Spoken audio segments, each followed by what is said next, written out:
গতকাল বেশ কয়েকটা গুরুত্বপূর্ণ ঘটনা ঘটেছে।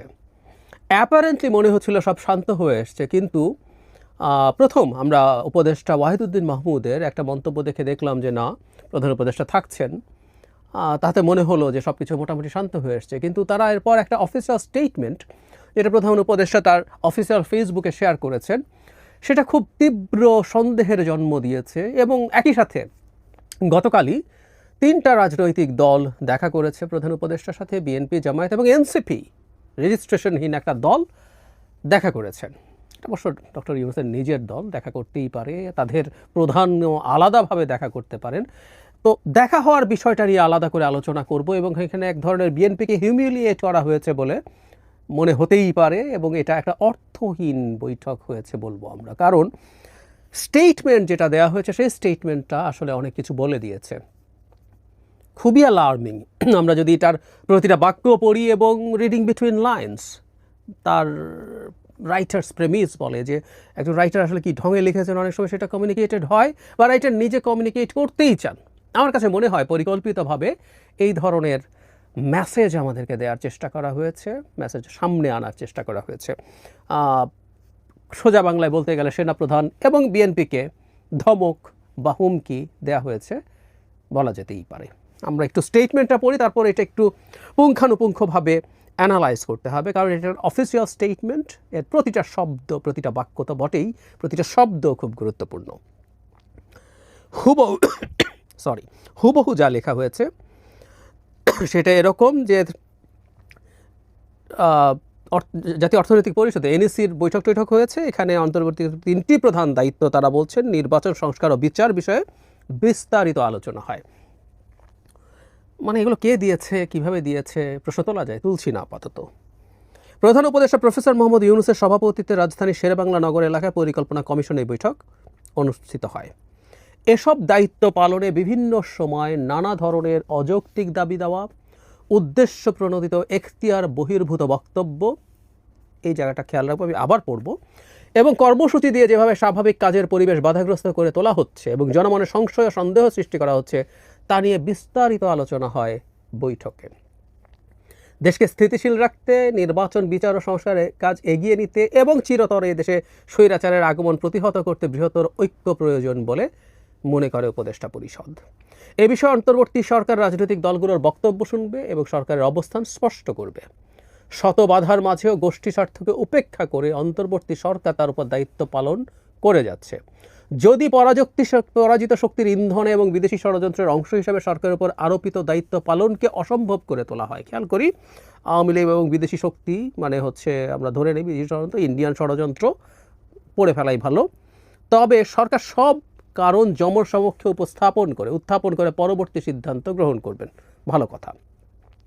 অন্তর্বর্তীকালীন সরকার জুলাই অভ্যুত্থানে জনপ্রত্যাশাকে ধারণ করে, কিন্তু সরকারের স্বকীয়তা, সংস্কার উদ্যোগ, বিচার প্রক্রিয়া ও সুষ্ঠু নির্বাচন ও স্বাভাবিক কার্যক্রমকে বাধাগ্রস্ত করে এমন কর্মকাণ্ড অর্পিত দায়িত্ব পালন করাকে অসম্ভব করে তুললে লাস্ট জায়গাটা সরকার জনগণকে সঙ্গে নিয়ে প্রয়োজনীয় সিদ্ধান্ত গ্রহণ করবে।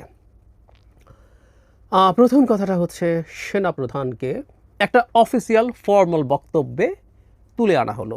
আমরা রাগঢাক না করে কথা বলি, সেটা ভালো হবে। উদ্দেশ্য প্রণোদিত এখতিয়ার বহির্ভূত বক্তব্য। সেনাপ্রধান সাম্প্রতিক সময়ে যে বক্তব্য দিয়েছেন, শুধু এটা না, এর আগেও তিনি রাওয়া ক্লাবে একটা বক্তৃতা করেছেন, সেটা নিয়েও সরকারের মধ্যে কারো মধ্যে স্ট্রেস তৈরি হয়েছিল।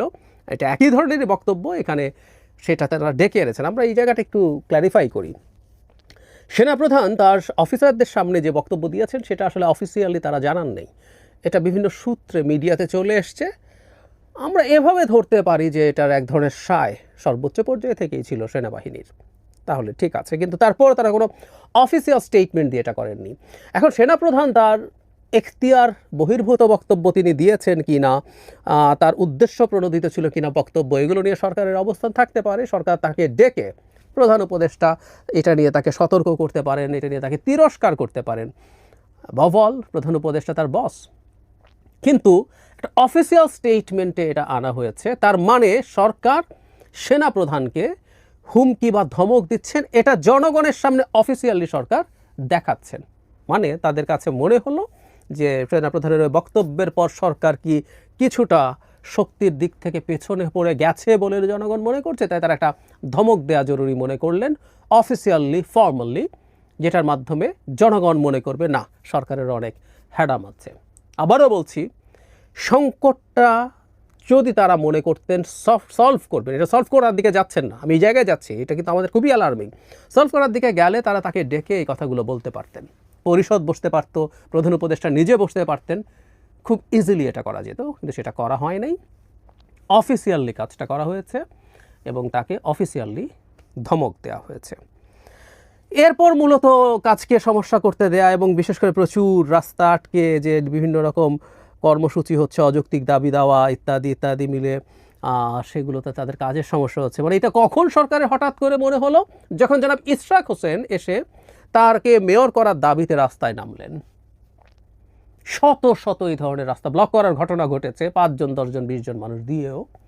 আমরা এটা নিয়ে দীর্ঘদিন আলোচনা করেছি যে সরকারকে কঠোর হতে হবে, আইন প্রয়োগ করতে হবে, বল প্রয়োগ করতে হবে। আমি বলেছি, অনেক সমালোচিত হয়েছে, কিন্তু বলেছি, বহুবার বলেছি, সরকার যদি নৈতিকভাবে এবং আইনের মধ্যে থেকে প্রপোর্শনেটলি বল প্রয়োগ করে সেটা জনগণ খারাপভাবে দেখবে না, কিন্তু সরকার এগুলো করে নাই। বিশেষ করে একটা গোষ্ঠীর ক্ষেত্রে সরকার কোনোদিনও বল প্রয়োগের পথে হাঁটে নাই, সেটা হচ্ছে ইসলামিস্ট এক্সট্রিমিস্টরা। বহু ক্ষেত্রে তারা বহু কিছু ঘটিয়েছে, সরকার পদক্ষেপ নেয় নাই, এবং কেন নেয় নাই এই স্টেটমেন্টে আছে আমি মনে করি। আবারও বলছি, আমাদের রিডিং বিটুইন লাইন্স পড়তে হবে। এসব বাক্যের মধ্যে, এসব শব্দের মধ্যে অনেক হিডেন মিনিং থাকে। আমার সাথে কেউ ডিসঅ্যাগ্রি করতে পারেন, আমি আমার টেক বলছি। বিএনপিকে এখানে তার মানে যখন ইশরাক করলেন তখন সমস্যা হয়ে গেল, আর আগে হয় নাই। এরপর আওয়ামী লীগের নিষিদ্ধ করার নাম দিয়ে একই ঘটনা কয়েকদিন আগেই হলো, কিছু হয় নাই। কিন্তু এটা তো ডক্টর ইউনূসের নিজের দলের লোকজন, হাসনাত আবদুল্লাহ, এনসিপি এবং জামায়াত টু সাম এক্সটেন্ট সরকারের সাথে ইজ ভেরি মাচ অ্যালাইন্ড, এবং ইসলামিস্টরা, তাতে সমস্যা হয় নাই। এছাড়াও যে কেউ এই কাজগুলো একটা সময় করেছে, কোনো রকম কোনো ব্যবস্থা নেই। হঠাৎ করে তাদের মনে হলো, ইভেন আমরা একজন উপদেষ্টা সৈয়দা রিজওয়ানা হাসান যখন 2 দিন আগে ব্রিফিং করছেন, তখনও তিনি বলছেন অফিস থেকে যমুনায় আসবো, রাস্তা আটকে যায়, কারোর সাথে মিটিং আছে, হয় না। হঠাৎ করে তাদের মনে হওয়া শুরু করলো। হ্যাঁ, কারণ এটা বিএনপি করেছে। কারণ ভালো খারাপের আলোচনা করছি না, আমরা একজন পর্যবেক্ষক হিসেবে যদি দেখি, আপনি চেরি পিক করছেন, এটা মতলববাজি। এরপর যেটা হয়েছে সেটা হলো এই বিচার সংস্কার ম্যান্ডেটের কথা বলছেন, তাদের দায়িত্ব তারা নিজেরা নিয়ে নিয়েছেন না, সরি, এবং তাদের দায়িত্ব নাহিদ, আসিফ, হাসনাত এরা মিলে দিয়ে দিলেও হবে না, একদম হবে না। তাদের যথেষ্ট কন্ট্রিবিউশন আছে, কিন্তু তারাই সব কিছু নন, তারাই এই কাজ করে শেষ করেন নাই, এবং তারাই এমপ্লয়ার, তাই তাদের কথা শুনেই সব কিছু করতে হবে, মানব না, কোনোভাবেই এটা হবে না, হতে দেয়া যাবে না, দেশ নিয়ে ফাজলামও চলবে না। যাই হোক, তারা এটা করার ক্ষেত্রে তারা বলছেন যদি কোনো সমস্যা হয়, এবং আবারও বলছে পরাজিত শক্তির ইন্ধনে এবং বিদেশি ষড়যন্ত্রের অংশ হিসেবে।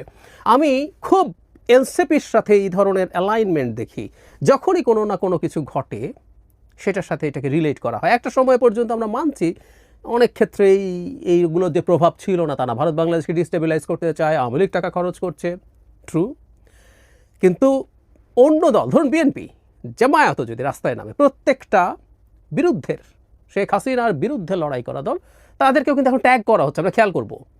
এবং যেসব স্টুডেন্টরা এই ধরনের ট্যাগ করছে, বিভিন্ন টক শোতে এসে এনসিপির লোকজন করছে, প্রোগ্রামে করছে, তাদের নিজস্ব প্রোগ্রামে করছে, এবং এই ট্যাগিংগুলো আবার বিদেশ থেকে আসে, গুরুত্বপূর্ণ ইনফ্লুয়েন্সারদের বক্তব্য ট্যাগিং, ওটা আসে, এখানেও এটা একটা প্রচ্ছন্ন ইঙ্গিত করা হচ্ছে।